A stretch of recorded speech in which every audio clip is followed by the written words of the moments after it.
महाराष्ट्रात निवडणुका जवळ येत आहेत आणि ठाणे जिल्ह्यात महायुतीतील भेग आता उघडपणे दिसू लागले आहेत. दिल्लीतील मध्यस्थीनंतर घटक पक्षांनी एकमेकांचे पदाधिकारी खेचू नयेत असा स्पष्ट संदेश दिला होता. पण रवींद्र चव्हाण मात्र थांबायला तयार नाहीयेत. डोंबिवलीत त्यांनी पुन्हा एकनाथ शिंदेंना धक्का दिला.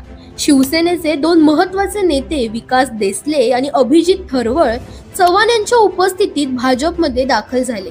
या एंट्रीनंतर वातावरण पुन्हा पेटलं.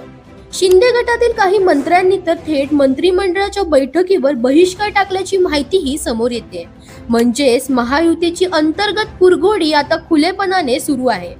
नगर परिषद आणि नगरपंचायत निवडणुका डोक्यावर आहेत आणि याच काळात शिवसेना भाजपमध्ये कार्यकर्त्यांची पळवापळवी जोरात आहे. विशेषतः ठाणे जिल्हा जो एकनाथ शिंदेंचा बालेकिल्ला मानला जातो, इथे अनेक शिवसैनिक भाजपमध्ये प्रवेश करतायत.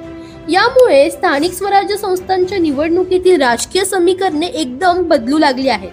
या तणावाचा परिणाम इतका वाढलाय की उल्हासनगरमध्ये भाजपमध्ये प्रवेश केलेल्या माजी नगरसेविकेच्या पतीला उघडपणे मारहाण झाली आणि निवडणुका जसजशा जवळ येतील तसतसं हे वातावरण आणखीन चिघळण्याची पूर्ण शक्यता आहे. ठाणे जिल्ह्यातील ही पळवापळवी महायुतीसाठी मोठा धोका ठरणार आहे. तुम्हाला काय वाटतं कमेंटमध्ये नक्की सांगा आणि इंडिया लीडरला फॉलो करायला विसरू नका.